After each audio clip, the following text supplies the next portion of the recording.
Bulls Gold is delivered to you via the Barroom Network, now in its 7th year of providing podcasts about Chicago sports, movies, and more. Make sure to subscribe to the Barroom Network for free and easy downloads of its programming, and visit its merchandising store at deepdishtees.com to purchase t-shirts, hoodies, and mugs. Now, on with the show.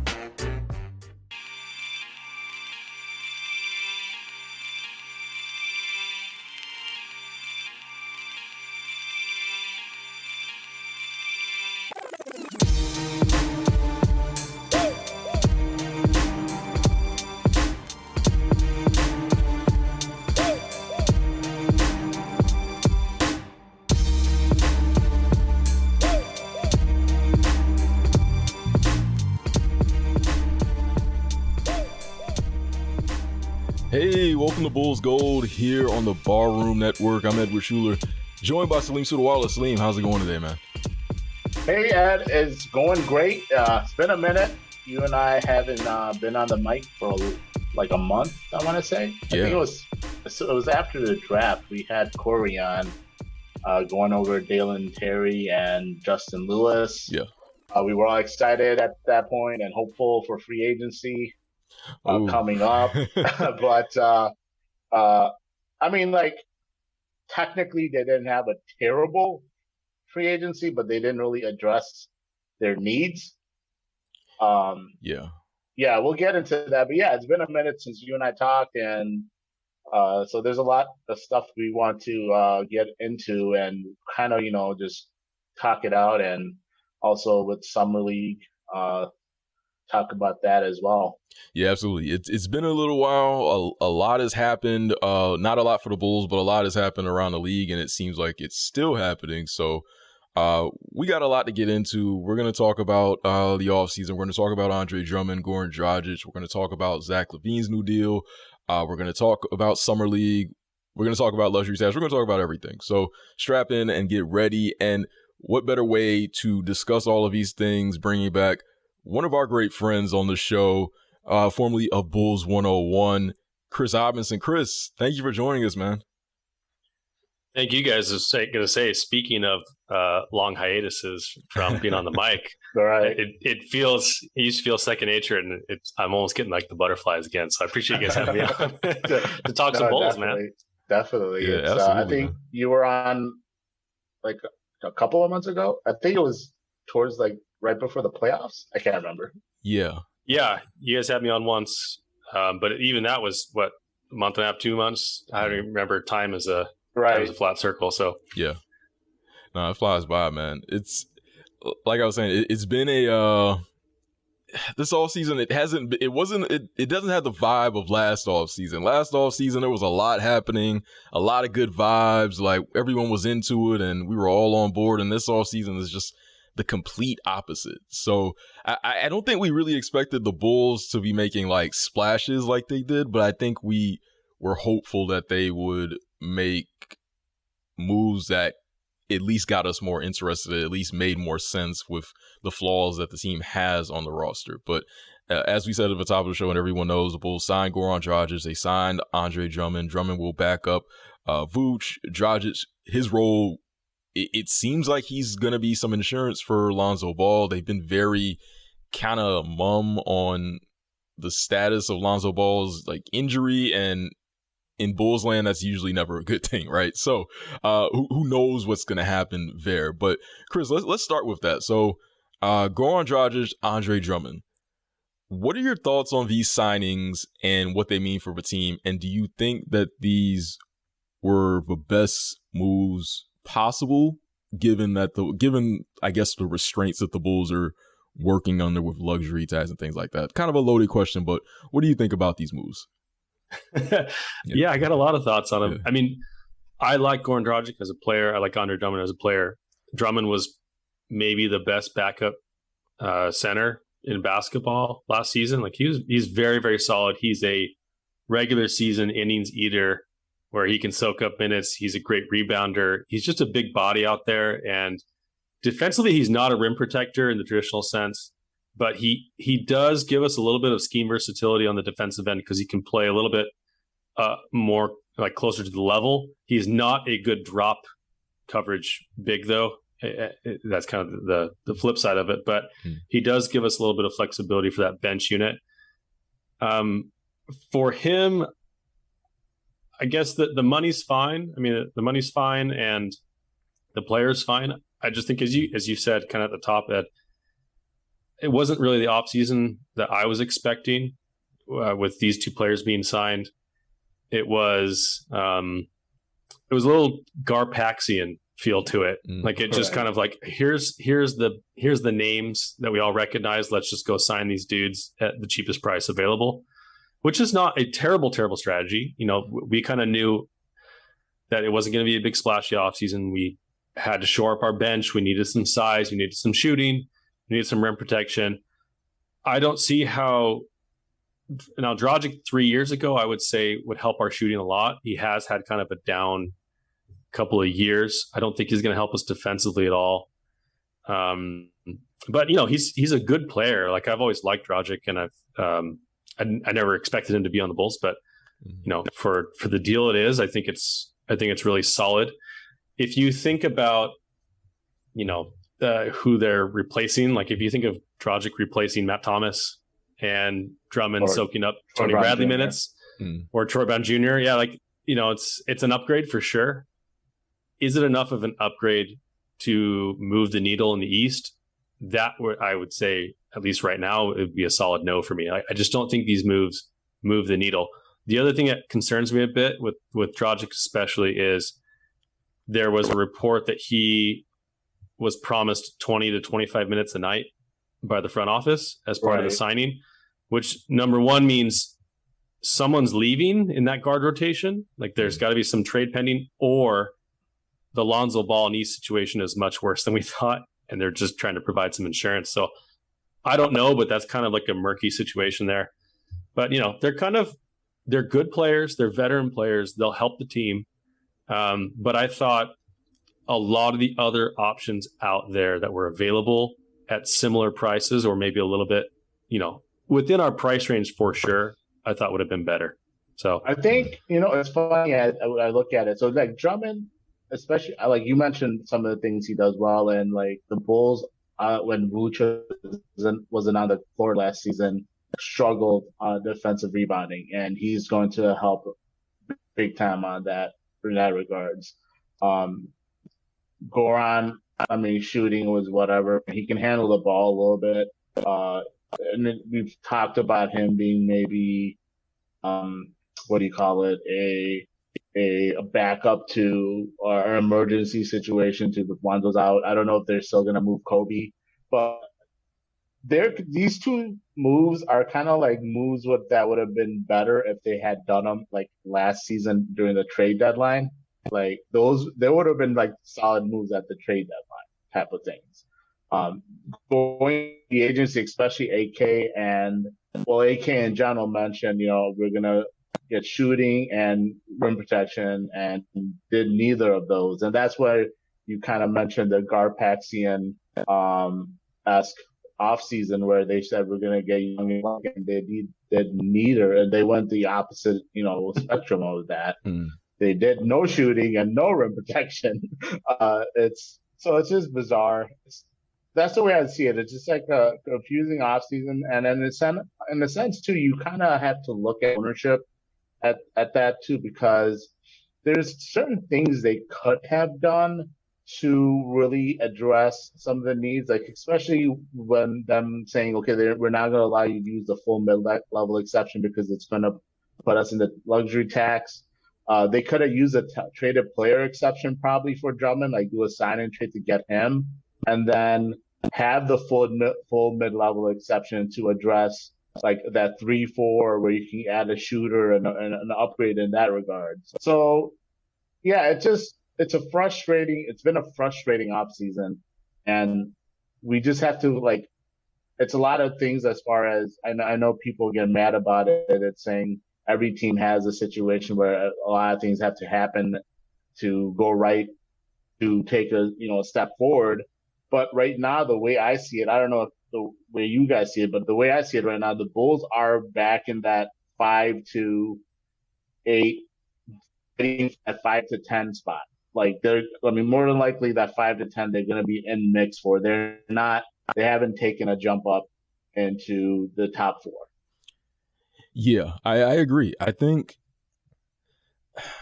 it's Drummond on itself. Like I think that's a fine move. Like you guys said, he's not making a lot of money. He's one of the better backups in the league. He rebounds really well. He's a big body. Like I think that's fine for 15, 18 minutes a game. There's a lot worse players you can put on the floor than Andre Drummond as your backup center. Dragic,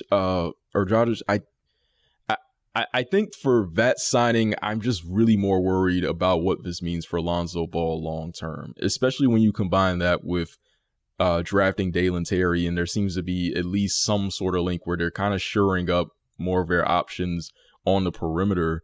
And just the way they continue to talk about this injury with Lonzo Ball, like it really just seems like they're not really sure what's going to happen there. Like maybe he's ready for the season opener. Maybe he's not. Maybe he's going to miss some time at the beginning of the season.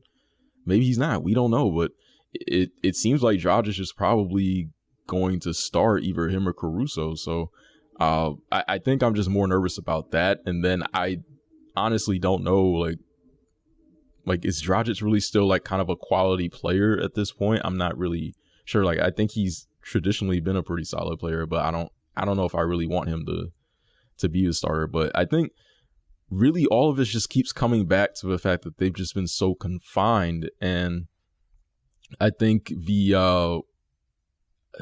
gotten a lot of flack for using the biannual exception on Tristan Thompson at the deadline, but that seems to be kind of a precursor to what they were going to be limited with. So they knew they weren't going to use the biannual exception in the offseason, so they basically just kind of did whatever with it while they could, I guess, and just gave Tristan Thompson a little bit more money. So it just seems like they were just really limited in what they could do. Like they had a TPE, but they couldn't use that. They're not going to use a big chunk of a mid-level. Like this just kind of goes back. Like this is kind of an ownership offseason. Like it kind of has that same vibe as to when they traded Kyle Korver to save $500,000 from the luxury tax. Like it's just not, I don't know. It doesn't feel like the optimal basketball moves that they could have made. And I think if they didn't have that confinement, then we would see a completely different offseason. I agree with you. Now, I will say this about Dragic and Drummond and the offseasons or the front office's thinking. We saw last season how devastated this team was by injuries and COVID. And we had to play non-NBA players significant minutes for significant amount of the season.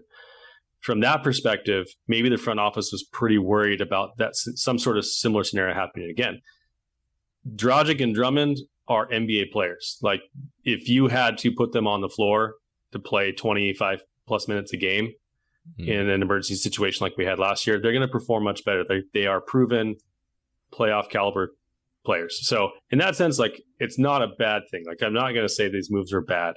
I just, as you mentioned, given the alternatives, given their self-imposed limited resources, I thought they could have done better. But the self-imposition is really disheartening because, you know, ownership has been on record saying they'll pay the tax if they think that they're going to field a championship level team. But you can't field a championship level team unless you pay the tax.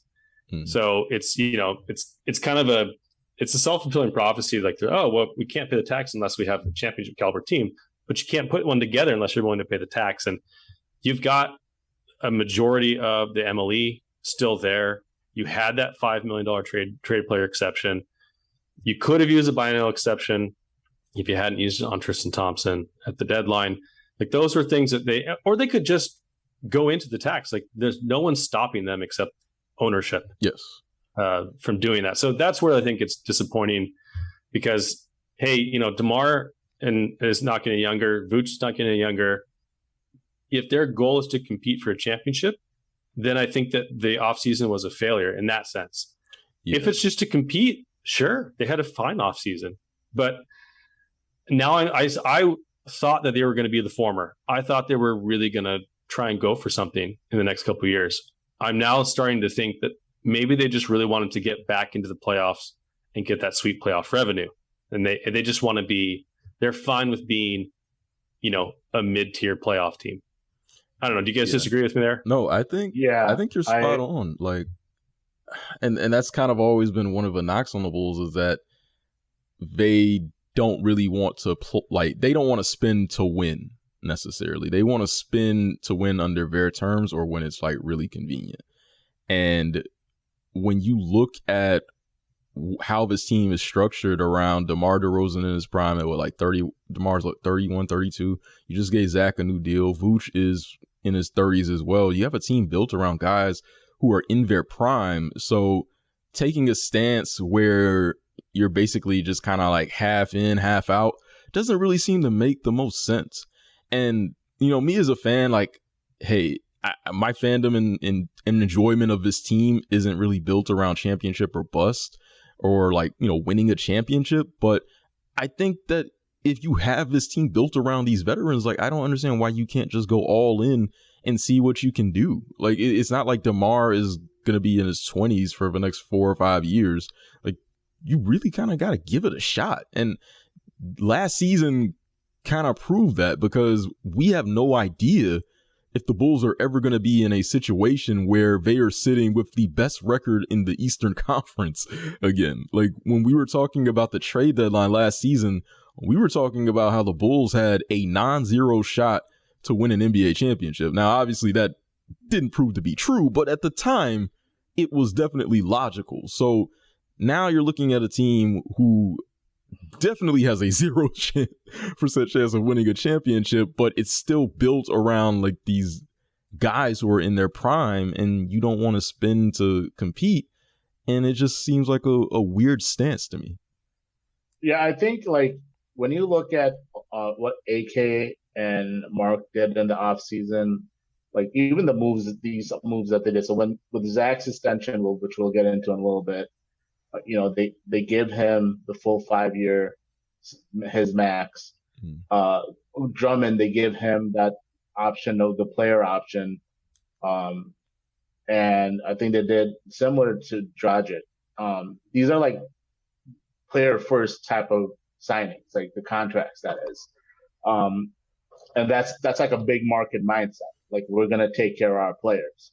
Unfortunately, ownership has a small market mindset. They are, like Kris mentioned, they're trying to just be good enough to be in the playoffs, to collect that playoff revenue, limit spending as much as possible, do these tiny moves. And when your front office is operating with that mindset that we're going to make these small moves, all of a sudden the tax line then becomes a jeopardy because that extra $3 million that you decided to say you got Drummond, take the extra $3 million for next season. Now next season we're gonna be, oh crap, what do we have to do now to cut cut under the tax if they're gonna be in the tax? I'm not sure exactly what the salary is gonna be next season, but like just an example as I'm giving.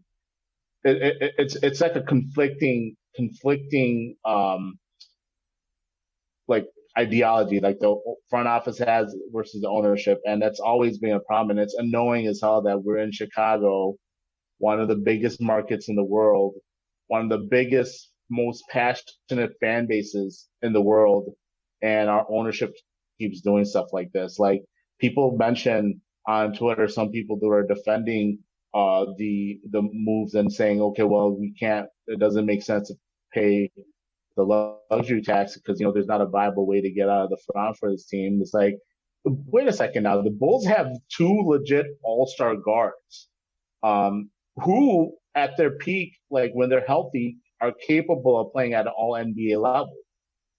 If that's not viable reason enough to try to go all in more, I don't know what is. Like what, like you have to have like a top 5 player, and that's only when ownership would be like, okay, now we're going to spend. Like, that's just like a bizarre thing to put a baseline on. Like, if we somehow were able to get Jokic, like, is that when ownership was like, okay, now we'll spend? Like, that just, I don't I don't get it. Like, you have two all-star guards who are all NBA caliber when they're healthy and when they're playing together. That's more than enough reason for me to try to say, let's go. Let's see how far we can get this, team to get in the playoffs. Like, yeah, again, they're not guaranteed to be a title contender. I mean, a guaranteed finals team or anything like that, but at least you give them the best opportunity as possible. And they just are refusing to do that. Well, and here's the rub. A lot of people say, well, hey, you don't want to push in all your chips and go for a team if it's going to be mediocre. But the thing is, we already spent all these first round picks to bring in these players. The only obstacle is money. It's just money. We don't lose anything of actual value as far as team building is concerned. We're not shipping out extra picks to try and bring in better players. It's just a matter of maximizing the roster that you have. And if you have to go into the tax for a year or two, do it, because how long are DeMar and Vooch going to be here? Or how long are they going to be really effective and at the level that they're playing? Probably not very long. I mean, you're not looking at a repeater tax situation like Golden State, where, they're setting records for the NBA payroll. We have ownership that has plenty of money. As you said, they have a small market mentality, even though they shouldn't, even though they play in one of the largest markets. There is no downside other than Jerry's pocketbook taking a hit, which, if you're running a basketball franchise, and if you're running it like AK and Eversley have been, which I've been very positive about the way that they've gone out and paid those people. They went out and paid Billy Donovan. They went out and overpaid for DeMar DeRozan. Like, they went out and got their guys. They were aggressive. And so then you have this offseason where it's like, are these really their guys? They're like, was Drummond and Dragic, were those at the top of their list? Or even Danilo Gallinari, who they thought they had in the bag and then decided to go to Boston. Like, was that really at the top of their whiteboard? It seems so anti-AK. Yeah.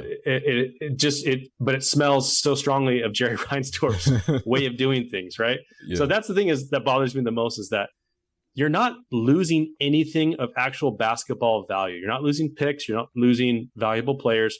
You're just losing the owner's money. And so if that's the only obstacle in your way, and that's the reason you're not spending it, that's a bit of a shame. Yeah. It really is a contradiction of approaches, because I think it's almost like, if you know that you're not going to pay the luxury tax the next year, then what's even the point of acquiring all of these older, or not even older guys, like these guys in their prime, and giving up these draft picks? Like, I like that they took a big market approach to it, AK and Eversley. And that's what made us so excited last year, because it was finally like, okay, we're not, clutching our draft picks. We're not clinging to only making moves under the salary cap. We're making moves over the cap. We're giving up draft picks. We're going for it. We're being aggressive.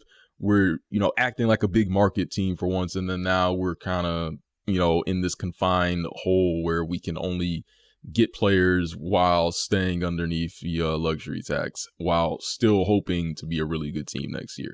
So it's just really, it's really frustrating. But like you said, they have done some good things. And I think one of the things that everyone did love was the Zach LaVine extension. It got hammered out pretty quickly. He didn't meet with any other teams. He got the full max. And there were a lot of good vibes from that. So that was like kind of a bright point in what's kind of been a really frustrating off season. So what do you think about LaVine's extension? This is the first $100 million contract that any player has signed under a Jerry Reinsdorf team, which is still a crazy stat to me. Jerry probably had a panic attack and oh, for sure. Like, that's just that's insane. Like, I didn't believe that when I first saw it, but it's true. So Zach LaVine, Derek was like 95, right, or something like that. It was just like under 100.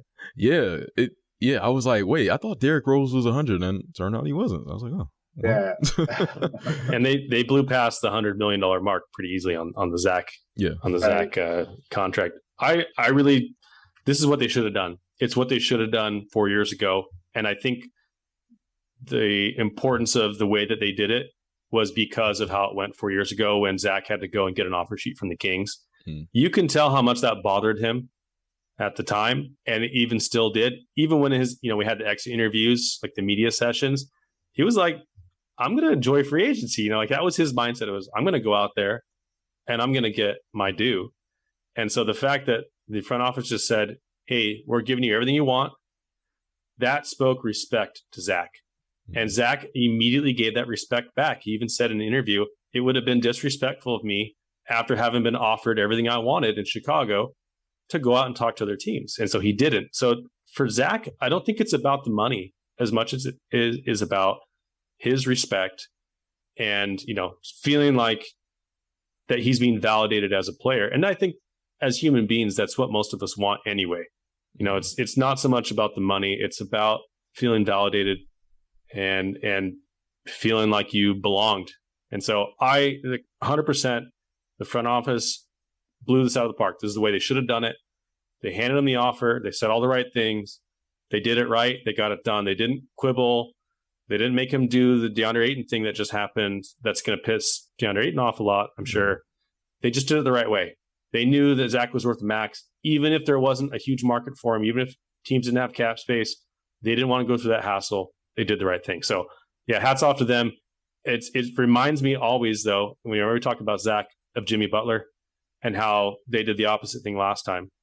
They saw a guy that was about to get paid a big contract, who wanted to be in Chicago, who was a rising all-star player, and they shipped him out of town, even though he didn't want to go. And it is funny that a Jimmy Butler phrase comes to mind. You got to risk it to get the biscuit. You guys remember Jimmy Butler saying that? Yeah. It reminds me of ownership's mindset of they're not willing to risk it to get the biscuit as far as, paying the tax. But I'm glad that they did what they should have done with Zach. Yeah, I think, so not all bad stuff to look at in the offseason. Like you mentioned, we signed Zach and give him what his worth is. I think there's still room for him for growth for him. I'm hoping that he learns from DeMar as far as late game ball handling and decision making. We still have ways to see what he can do in the playoffs when he's healthy. Big thing I'm going to need like Will Gottlieb or somebody to ask him what his thoughts are on like load management, because I think that's important for Zach, because he has a tendency to just play all the season until like little nagging injuries start building up, like his ankle. Like he's had stuff always happen, like the ankle sprain or something like that just kind of, bothers him. And then all of a sudden, end of the season, he's just kind of banged up. And then obviously this is the first season where we saw where it was actually implications because the team made the playoffs. But I'm hoping that's something that the front office with AK and Mark and then Zach as well are sitting down. It's like, well, okay, let's look at how we can keep you healthy going into the playoffs. That's going to be important, I think. What are your thoughts on that, Kris? Well, I think it speaks to what I said before, which is they brought in players this offseason, eat regular minutes so that Zach can stay a little bit healthier. I think one of the reasons that Lonzo was so broken down this season is because when everyone got COVID and injured, like he was playing way too much and Io was playing way too much. And I'm surprised that DeMar stayed as healthy as he did because DeMar was playing too much. So having more NBA quality people on your roster, that's going to help you. I agree with you, Salim. I said it on Twitter too, that I think if Zach's knee is cleared up, he's going to have a really, really good season. He is one of the absolute best cutters and best three-point shooters in the NBA.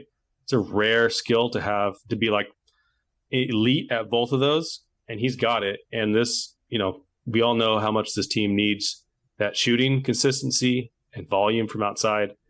So I think Zach is going to have a great season, and I do think, I don't know if you need to if you need to officially do load management for him. But I'd certainly be cautious, especially in the beginning. And as you have available bodies, we know what's important.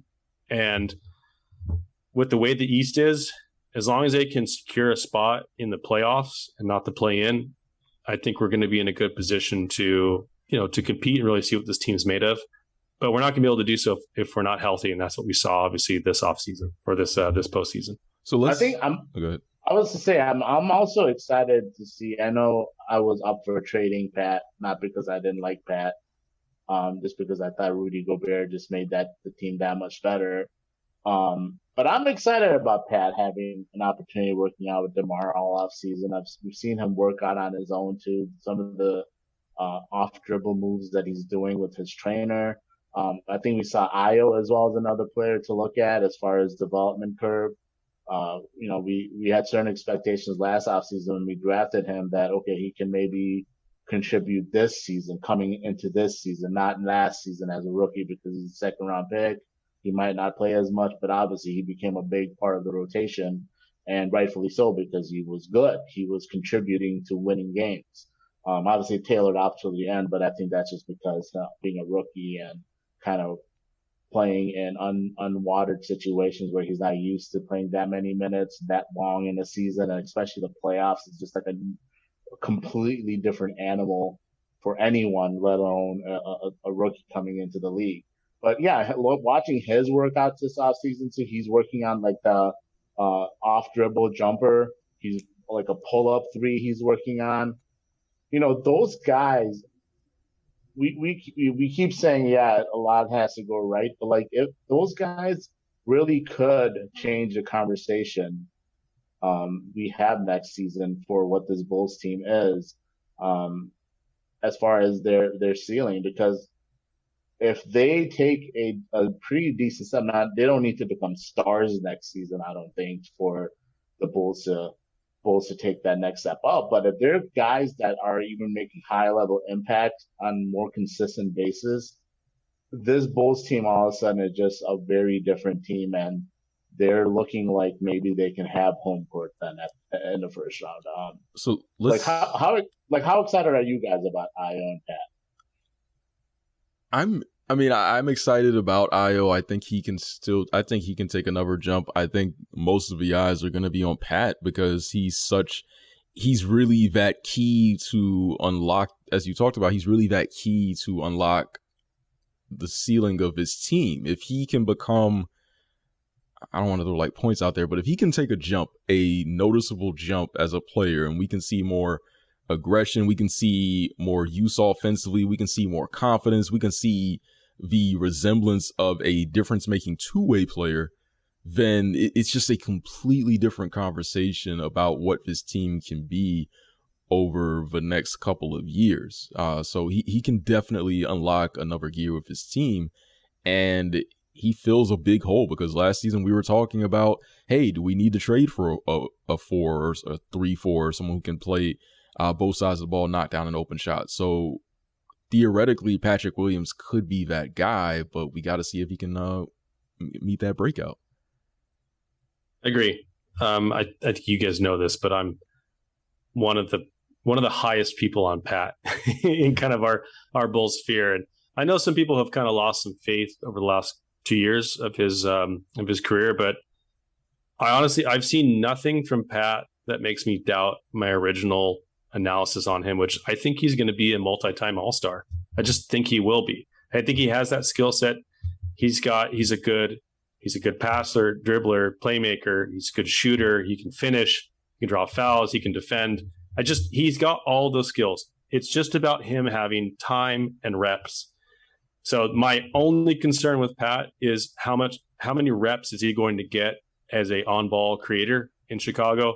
I do think if he can play more with the bench unit, and I said this, I think at the beginning of last year, if he can get those reps as an on-ball creator in the bench unit, we saw it a little bit in his summer league stint, he's good, and he can really work out of the short roll and kind of like just the nail area. He's a really good passer. He's a good decision maker. He just needs more time. He's 20 years old, and he's played just over a season of basketball. He missed almost all of last season, which was really, it sucked. But no, I mean, I still think we need another 3-4. But yeah, no, he's going to be really key. And we said that last season, that Patrick Williams is the X factor. He's the wild card here. as far as this team's real ceiling. And I don't know how much expectation we should put on Pat, but I know the front office thinks very highly of him. And I think that, they view him as a cornerstone piece of their franchise going forward. And I agree with them. I mean, I really think unless you get blown away by an offer, you should keep Pat. He's going to be really good. But I think the X factor for this season is going to be Lonzo Ball's knee, honestly. Yeah, that too. So it was to the Io point real quick. Man, I was so wrong about him. Not that I didn't think he'd be a good player, but I didn't think he'd even be really playing many minutes on this Bulls team, given our strength in the guard position in that rotation. But he showed out. He had a great season, and he's got all the skill sets to be a long-time rotational player for this team. He's an impact player already, I think, coming into his second year. So I expect Io to continue doing the things he was doing. I think he should up his shot volume a little bit. But he shoots good percentage. He's a good passer. He's a good defender. I've been really impressed with him. I have nothing but great things to say. My only concern about Io is the fact that he's only under contract for one more year. Yeah, that really sucks. But other than that, no, Io's great. I'm really happy we got him. I actually think he's going to start with Lonzo out. You'll have him start the season, and then because he showed a lot of potential as a point guard in this league. He was at one point leading the team. I mean, it was smaller sample size, but he was leading the team in pick and roll points per possession. So I like his potential there. Like I said, if he's continued to work on that aspect of his game, and especially offensively, he puts pressure on the rim, continues to open up his three ball. Obviously, his defensive prowess, he's going to continue to get better at that regards. But yeah, I like to think that he'll start for the Bulls, and then they'll continue to bring AC off the bench while Lonzo's out and recovering. So let's kind of shift into, we're talking about ceilings. We're talking about how good this team can be with different X factors. And let's start with you, Kris. Going as the East stands right now, and there can be other moves that happen over the next few months with KD, Kyrie, who knows. But as the East stands right now, where do you see the Bulls, and what do you think their best case realistic ceiling can be, given that? Yeah, so I think now that Boston's kind of figured out their internal issues, they really improved their roster. I mean, they got Malcolm Brogdon, they picked up Gallo, so they're gonna have a really strong rotation next year. And as much as has been made about the Jalen's ability to be playmakers, I think obviously they made it to the finals. They're doing something right. So I think they're going to be really tough to count out as a home court team. I think they're going to be really, really good next year. I think they've got a really good shot at having the best record in the East. I think Philly is also in that boat. I think they improved this offseason with their acquisitions, and they got Danny Green out, but their trade for D'Anthony Melton's really good. He's going to have a lot of good stuff on his team, and James Harden, if he can get over that hamstring issue and kind of get back into shape, and that reports are that he's doing that, I think they're going to be a really, really good team, and especially against the Bulls. I mean, they just cooked the Bulls every time they played us last year, even without all their players. So he's Furkan Korkmaz was drilling threes against us. So I think those two teams. Oh my! Yeah, it would be one of those things where he then shoots 31% for us. Yeah, that's definitely what's going out. Yeah, that's the Doc Rivers. That's the Doc Rivers strategy is sign all the players that destroyed you in a regular season game. But I think the Bucks, obviously, if they're healthy, they're just as good a team, and I think that those three are kind of in their own tier above us.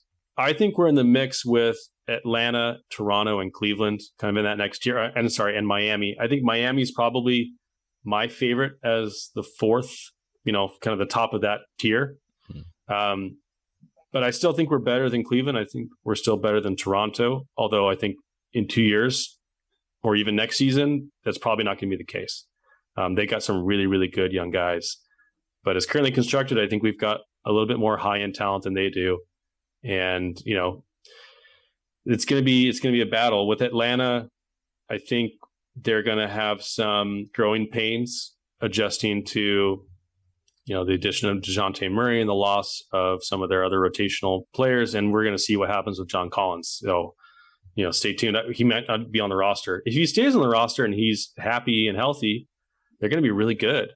Adding DeJounte there on defense, he was one of the best point of attack defenders in the NBA in the last few years. I know he kind of took a little bit of a step back last season as he took a step forward as a lead playmaker, but they're going to be a good team. So, I think I could see us being a home court advantage team.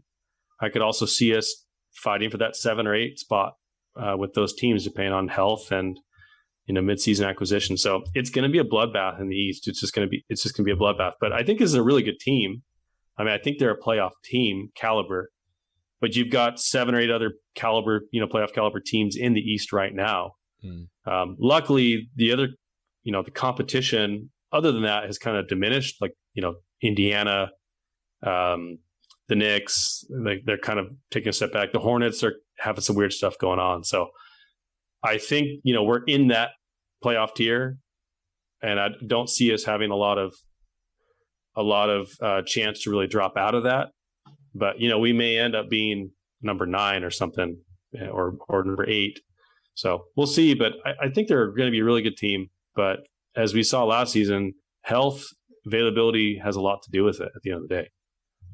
Yeah, and the other point about health, like a lot of teams in the East dealt with injuries last year too. Like it wasn't just the Bulls.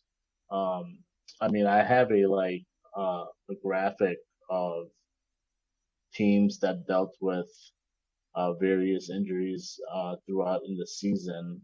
Let me see if I can. The Heat were one of those teams that were kind of sleeping under the radar because they were injured, and they were really good anyway. Teams in the East, like you had the Bucks missed 216 games total, like players combined missed 216 games total. You had the Cavaliers 268 games total, players missed. You had mentioned the Heat 211 games total.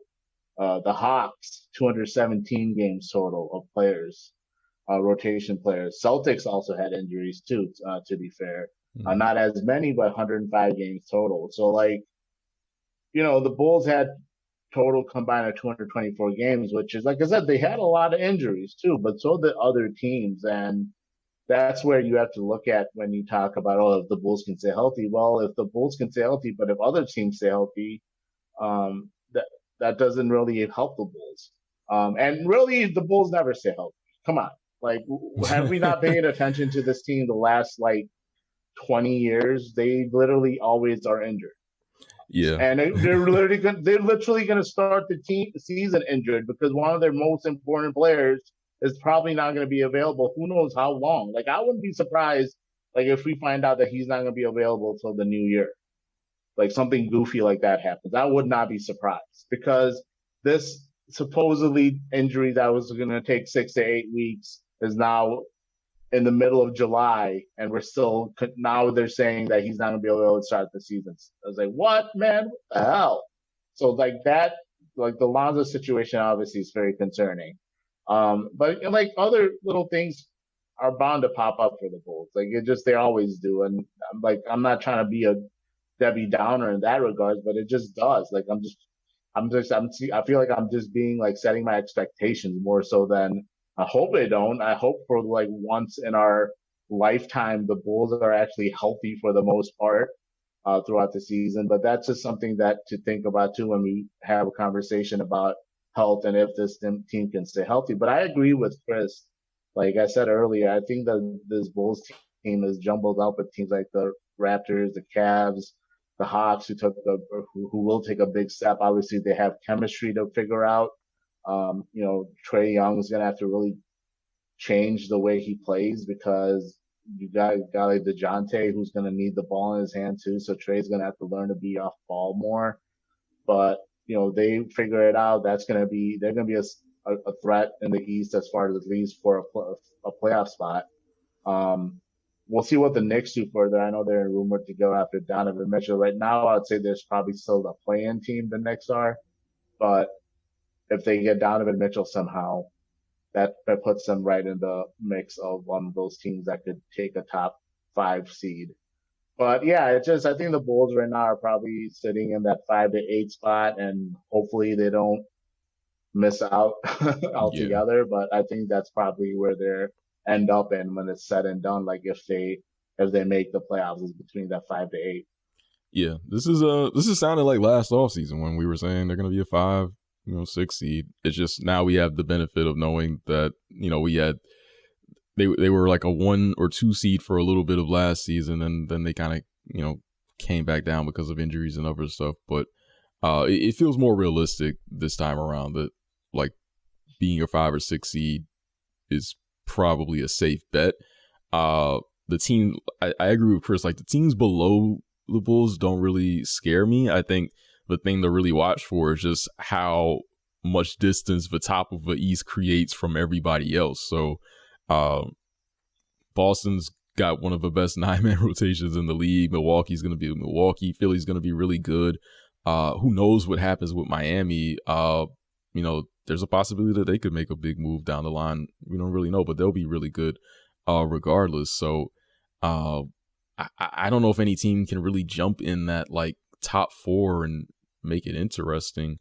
There could be some wrenches thrown in if KD doesn't get moved, if Kyrie doesn't get moved, and Brooklyn comes back at full strength with Ben Simmons and Joe Harris, then you're talking about another team that could be potentially better than the Bulls. So it's just so much that can happen. But yeah, right now I'd say that the Bulls are probably a 5 or 6 seed, and best like ceiling case where they overachieve, then I would hope that it's something where a scenario where Patrick Williams has become this really, really good player and has kind of offset, him and Ayo maybe have offset any issues with Lonzo's injury. So that could happen, but we'll see. But yeah, and I do think it is a possibility. It's not like a zero-sum thing where there's no chance Ayo and Pat are good enough where they actually improve the team enough. I think there is a possibility that happens. So it's not like we're completely SOL. Yeah. But it's definitely right now, as we look at this on paper, I would say that they're probably in that 5 to 8, but probably like a 5 to 6, like you said. Yeah. It's kind of wild that the Nets, in the middle of trying to trade their 2 stars, also got better. Like if they brought that roster back, they added Sumner, they added TJ Warren, they added Royce O'Neal. Like they're gonna be. They just stand pat, man. They're gonna be really good. Yeah. Yeah, I'm almost wondering like if that's what the ownership or not ownership, sorry, the front office is kind of doing, where they're like, look, you want to be traded? Okay, well we're gonna ask for like ridiculous packages for you. If someone offers those packages, gives us those packages, fine, but we're not trading you and you're going to go out there and play. And if that happens and, they go out there and start winning some games, like we all know winning cures a lot of stuff, right? Mm-hmm. So if the Nets go out, start the regular season with Kyrie and KD, and this time Kyrie will be available from the start, that changes a lot too, because right now we're making an assumption that KD is not going to be on this roster to start the 22-23 season, but he very likely could stay on the roster because like if they keep continuing to ask stuff like Cat and Anthony Edwards and like 4 draft picks for KD, like that's their like baseline like take it or leave it offers for what they want for KD, then I don't think KD's getting moved. So the Nets could very likely be a team that, all of a sudden are in that top 5 if if both Kyrie and KD are back and they're good to go, and those pieces that Kris mentioned that they added, that definitely helps improve them too. Obviously, TJ Warren is a big if because of his foot, but the other couple of players that they added and obviously they kept and so forth, they could improve the Nets around KD and Kyrie. Yeah, it's just kind of funny that all of this is happening. Is like Kris said, like they have a really good roster, so the fact that they won out is just kind of like, well, I mean, this might be a pretty decent chance for them to actually do some of what they intended to do originally when they came to Brooklyn, but it may be past the point of return for them. So who knows? We'll see. But let's kind of wrap up with summer league. So the Bulls, like we were talking about before the show, they didn't make the playoffs largely because that Knicks blowout messed up their net rating, even though they went 3-1. But we got to see some of Dalen Terry. We got to see Marko Simonovic. We got to see Justin Lewis, and we got to see a lot of other guys on the team. So, Kris, what were some of your thoughts on how the rookies played and Marko played during summer league? No, I was obviously probably focused the most on Dalen Terry, having not seen him before. And, he was as advertised. I thought he was a great passer in transition. I think he was a little bit more ambitious given the form that he was in. So he had some turnovers, but I liked the turnovers, if that makes sense. Like I liked what he was doing. I liked the passes he was making. His shot is definitely a work in progress as we expected. But I mean, he's a really gifted passer. I think he's a really good passer. He makes good decisions with the ball. He can lead that break. His defense activity was really, really solid. I think he's going to be impactful on that end pretty soon. So, I kind of think of him as the Troy Brown Jr. replacement for this team now that Troy Brown's gone. And Troy had a lot of the similar skills, right? Troy was a pretty good on-ball defender. He was a good passer. He was a good rebounder. And, the shot was the thing that was kind of shaky at times. So I think Dalen Terry is going to step into a similar role. I don't know how much playing time he's going to get, but I was impressed with what I saw for the most part, and it kind of went with what I thought I was going to see from him. I will say the thing I like most about him is his attitude and kind of motor and energy. He just seems like a really fun teammate to play with. Like you want to play with him. He hypes you up and he gets into guys' jerseys. Like, I think that's going to fit really, really well with some of the other guys on this team, like DeMar and Caruso, who kind of have that infectious energy to play with. So he's going to have a lot of fun if he does get playing time this year. But I really like Dalen. And then Justin Lewis, I thought was really solid. Both these guys are like 6'7", lanky, and we definitely need more guys of that size on this roster. And for that reason, I kind of think that Dalen is going to play more of a wing role than a guard role because we've got too many guards.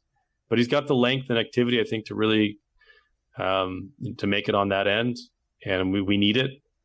I wish we had some more shooting, but overall, that was kind of my thoughts on it. As far as Marko, he just has his skill sets there. Like you see how skilled he is as a passer, and he's got good stroke and shooting. But he'll have times where he just gets like bullied or out of position, or he just kind of has like these ups and downs, which makes you think, I don't know if he's really an NBA player yet.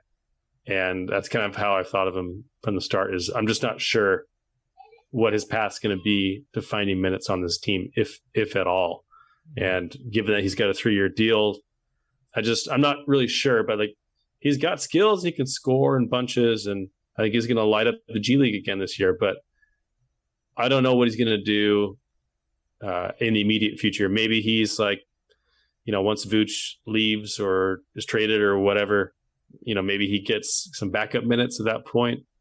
But I don't know if I see much for him right now. But it's kind of a mixed bag with him, I guess. Yeah, like with Marko, I'm like surprised me because you're out of my mind as far as a guy that's going to be a contributor on this roster.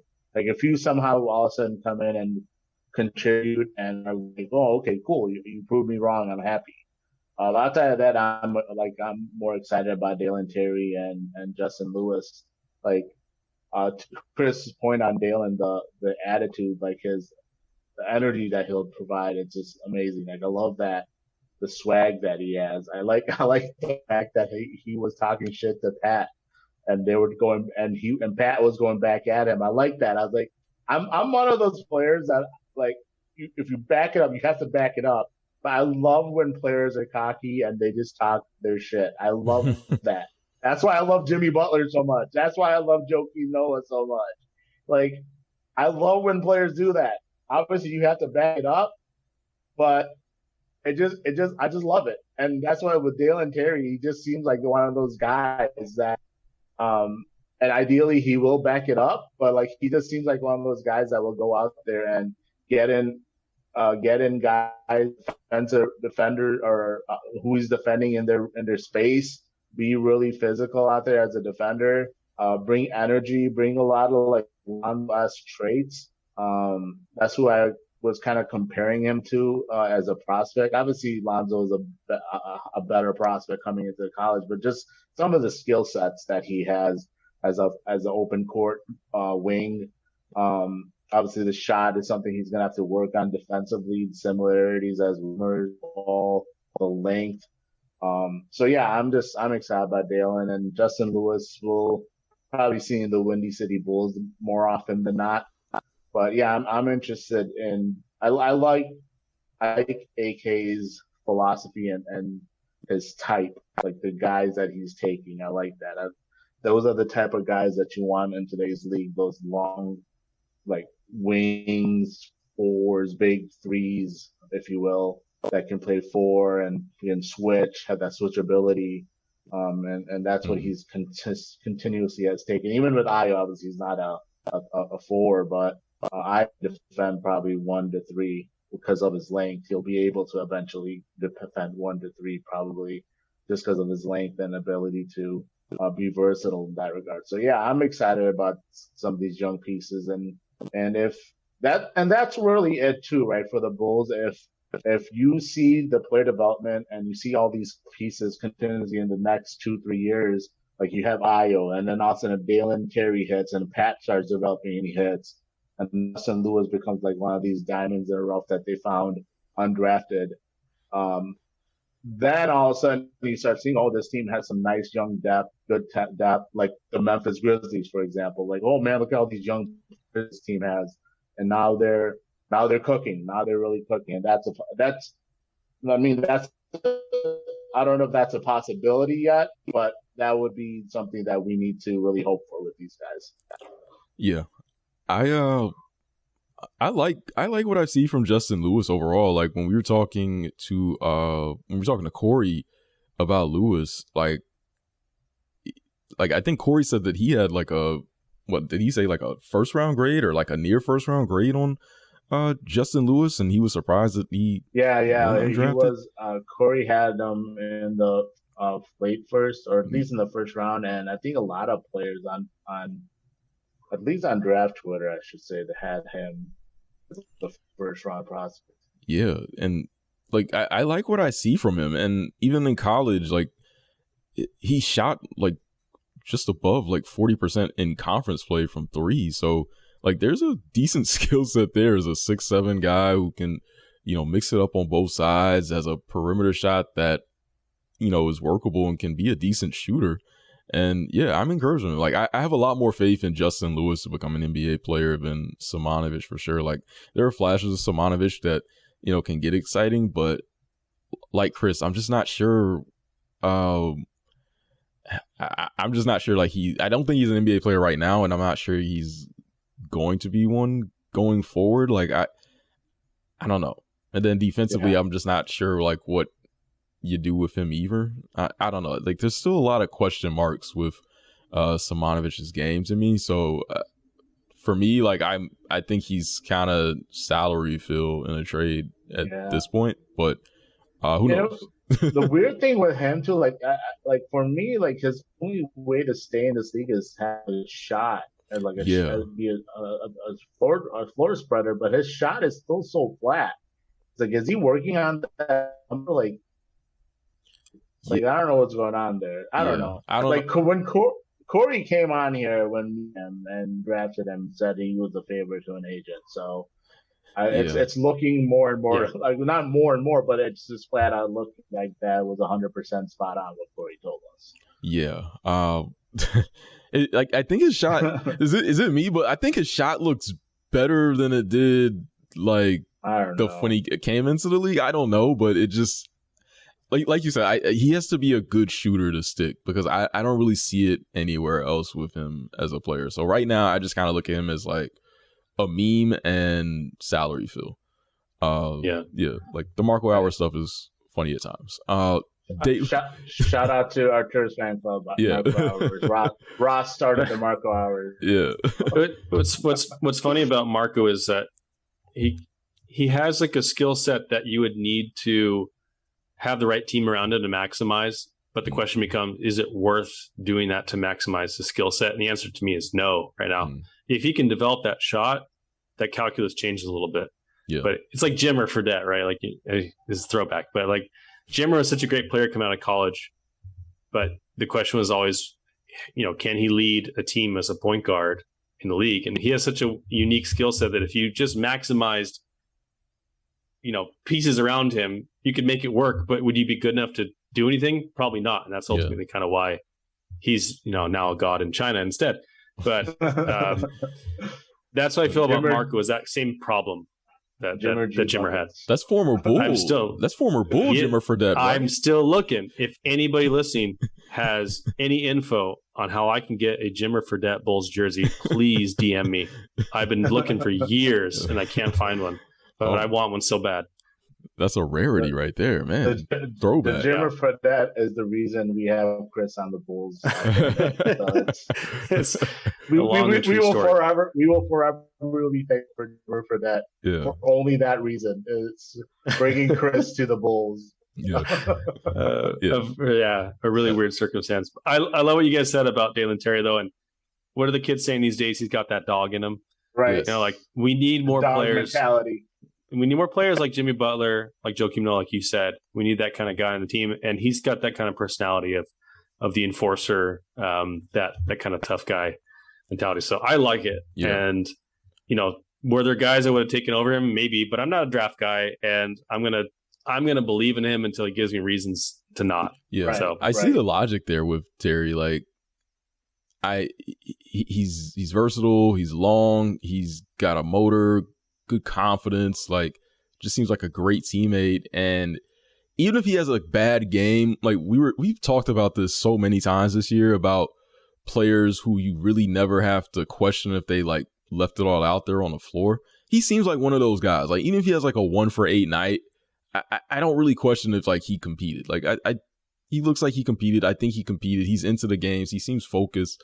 Like, he seems like that type of player that you really want to be around, and his versatility and his passing ability is going to be able to make him flexible in a lot of lineups. But as you guys said, his shooting, if he can unlock that shooting, then we're talking about a player that is going to be very valuable to this team. So hopefully he can do that. I don't think he's like, he can't improve the shot. So like, I think he can become like a passable shooter at some point. But overall, like, I like what I saw from him and like the bits that I got to from Summer League. Like, he seems like you can see the logic and why this team takes him and why they keep going to the same type of player that Pat and Lewis and Ayo sort of fit. So I really dig it.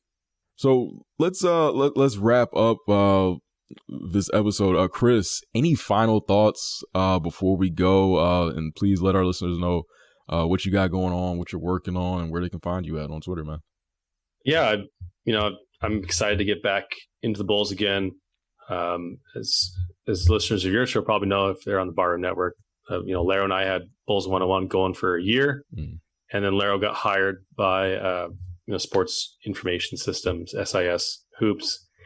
And so he's been doing that. And I took a little bit of a hiatus, which was really good for me just on a personal level, but ready to get back into the Bulls. And I'm excited to talk Bulls again. So I got something in the works right now that I'm hoping to provide more details on in the near future, in the next, few weeks or month or so. But I am looking to get back into it and do something at least on like a weekly basis, doing Bulls content and, possibly beyond. So I'm excited for that. You guys can follow me on Twitter at KLA Hoops. And make sure, if you're not, for some reason, follow Ed and Salim. These guys do a great job. I feel like I've become such good friends with you guys over the last couple of years, and Salim and I have been able to hang out in Chicago twice now. Yeah. And we went to that jazz game, early jazz game. That was really fun to go to, and they got to hang out in February. And I got a Caruso jersey from you, so forever grateful. That's right. Nice. Caruso jersey as well, rocking it. But yeah, I'm excited to see the Bulls do some more stuff, and I'm looking forward to seeing if this philosophy from the front office is going to play out. They're really focused on continuity. They liked how the team looked in the early season, and I agree with them. They were a top 10 offense and defense, and approaching top 5 offense and defense. So I'm really looking forward to seeing how this team gels and improves. I'm especially looking forward to Pat, spreading his wings a little bit more. And I want to see Vooch have a bounce back year. He's gotten a lot of flack, and he's really taken it in stride. He's doing jokes on Twitter about how he was looking to buy a house in Salt Lake for all those Gobert trade rumors. But I hope he has a bounce back year. I hope he shoots a little bit better. I think he was a lot better than I think was advertised by, the broadcast team sometimes and some fans. Right. So I hope he has a great season too, because he's a really valuable player. And I also, personally would like to think that we didn't trade Wendell for nothing, because I really liked Wendell a lot. So, I'm rooting for Vooch. I'm in this corner. So that's all for me. I really appreciate you guys having me on. It's been so nice to just chat Bulls again for an hour. Of course, man. Like, we love talking Bulls with you, and it's like the first time that we had you and Laro on the show, that it doesn't feel like that long ago. But you guys have been doing so much since then, so it's like really crazy. Yeah, it goes by fast, but yeah. Got more stuff in the works, and I'm excited to keep doing this, at least as a hobby. I got my day job, but on the weekends, it's all Bulls, baby. Yeah, for sure, man. And I'm with you on the Vooch take. I've said it too. I think that while he wasn't great last year, I think he was a lot better than what people give him credit for. And there's worse things than being an 18, 11, and 3 big man who can, have some hot games from 3, on occasion. So hopefully he does shoot it better this season. And, that can also be something that really unlocks this team next season. Salim, you got any final thoughts before we wrap up? Yeah, 100% agree with you guys on Vooch. If you can even get back to like a 35 or 36% shooter, that'll be a boost. Helps spread the floor and help. Now, obviously, the shooting is such a big need for the Bulls, so it'll help that in regards to. We didn't really talk about him in the pod, but Kobe, I'm interested to see what happens with him the rest of the offseason. Obviously, if he's back, the minutes are crowded, and obviously, when Kris mentioned earlier the note that Goran was promised 20 to 25 minutes a game. So it's like, okay, even with Lonzo out, that becomes, how is that going to happen? 20 to 25 minutes a game with Ayo, Caruso, Zach, and Kobe on the roster. How are you going to get 20 to 25 minutes? That's steep. So I'm thinking that there's still a possibility that Kobe's traded. And it could be a situation like Lowry where it just happened later than we expected it to happen. So it'll be interesting to keep a note on that as far as what happens with Kobe. But if it's Kobe's back, obviously he is a shooter. He shot 38% last. He just unfortunately had a bad stretch to end the season that really hurt his overall numbers. He was above 40% for most of the season otherwise. See what happens with Kobe, like I said. But yeah, Kris, always love having him on. I love his Bulls knowledge, his basketball knowledge. His Twitter game is on point. Like, he wasn't tweeting for such a long time, but now he's back, and his tweets are getting like 400 or 500 likes like all the time. It's like, man, what? Like, he takes like a 2-month hiatus, 3-month hiatus from from tweeting, and it comes back and it's already putting everyone else to shame. Yeah, just recharge, man.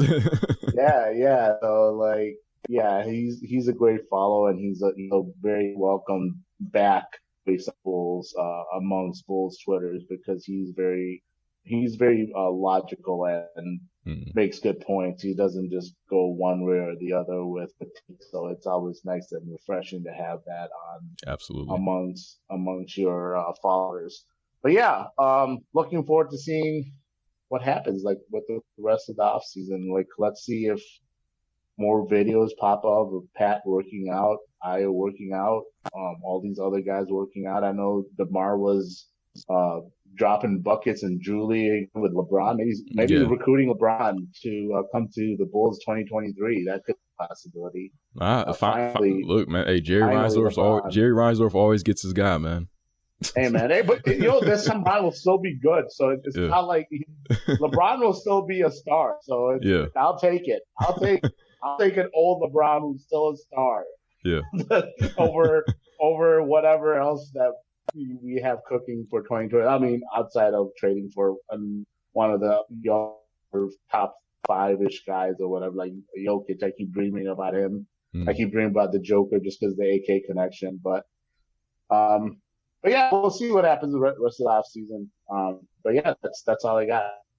Yeah, there's still quite a bit of off-season left, so we'll see what moves the Bulls are gonna make from now in between then. But that concludes today's Bulls Gold. As always, check out our past shows wherever you get your podcasts, on Apple, on Spotify, on Podbean, and check us out right here on the Barroom Network. So for Salim Sudawala, I'm Edward Schuler. This has been Bulls Gold, and we will catch you next time, Bulls fans.